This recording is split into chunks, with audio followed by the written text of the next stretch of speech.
हमारे सनातन शास्त्र में स्त्री को बहुत सम्मान दिया जाता था। जो वैदिक समय की कुछ चरित्र की बात करें तो वो है मदलसा, जिनके बारे में मार्कंडेय पुराण में लिखा गया है कि मदलसा राजा ऋतुध्वज की पत्नी थी। वो साक्षात ब्रह्म विद्या में स्थित एक ज्ञानी स्त्री थी। जब उनके पुत्र जन्म लेते थे वो उन्हें झूला में लोरी में ये ज्ञान देती थी, शुद्ध असि, बुद्ध असि, निरंजन असि, संसार माया परिवर्जित असि, यानी तो शुद्ध है, तो बुद्ध है, तो निर्लिप्त है, संसार की माया से परे है। यानी हमारे पुराण में ये है कि सनातन संस्कृति में स्त्री शरीर में भी कितने आध्यात्मिक स्वाधीनता था, कितने उच्च आध्यात्मिक प्राप्ति भी करते थे। ये एक उदाहरण है, विधर्मी में ये कहीं नहीं मिलेगा, वो सिर्फ विधर्म में लगे हुए, भोग में लगे हुए। दूसरा उदाहरण है गार्गी, जिनको वैदिक विदुषी कहा जाता है। उनका उल्लेख बृहदारण्यक उपनिषद में। वो ऋषि बचकनु की पुत्री थी। मिथिला की राजसभा में याज्ञवल्क्य ऋषि से आत्मा, ब्रह्म, ब्रह्मांड के रहस्य के ऊपर शास्त्रार्थ करती थी। उन्होंने एक बार पूछा था, कस्मिन् नु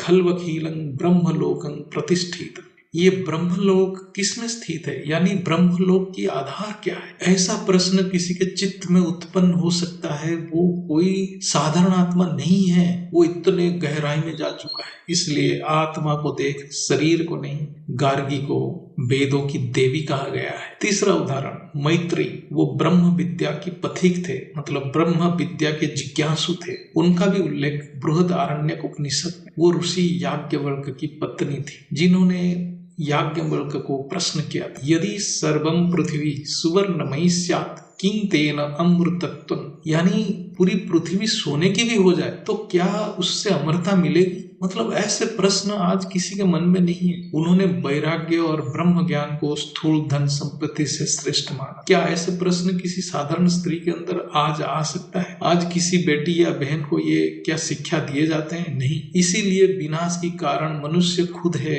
वो परमात्मा को दोष देने से कुछ नहीं होगा। चौथा उदाहरण अनुसया, सती अनुसया, महर्षि अत्रि की पत्नी है। अनुसया को त्रिदेवियों का स्वरूप कहा गया है। उन्होंने तीनों, इस ब्रह्मांड के तीनों प्रमुख देवियों की संपूर्ण शक्ति उनमें आ चुका था। उन्होंने इतना तपस्या किए थे। वो पवित्रता की सर्वोच्च उदाहरण है पुराण में। उनसे पवित्रता और कोई थी ही नहीं जो पुराण में उनके बारे में चर्चा हुआ है। उसके साथ साथ वो गहन तपस्विनी और ज्ञानी भी थी। उन्होंने गृहस्थ धर्म में रहकर तप, योग और ब्रह्मचर्य का उच्चतम आदर्श दिखाया। वो सती अनुसया के नाम पे प्रसिद्ध थे और कहा जाता था संपूर्ण ब्रह्मांड की शक्ति उनके अंदर आ गई थी। वो इतनी पवित्र थे कि उनकी हर एक संकल्प सिद्ध हो जाती थी। उनके संकल्प के हिसाब से सूर्य की गति की भी परिवर्तन हो जाता था। ये उनकी दिव्य शक्ति थी। उनके बारे में पुराण में कथाएं हैं। वो ऋषि दत्तात्रेय की माँ भी कहा जाता। पांचवा उदाहरण लोपामुद्रा, ऋषि अगस्त्य की पत्नी। लोपामुद्रा स्वयं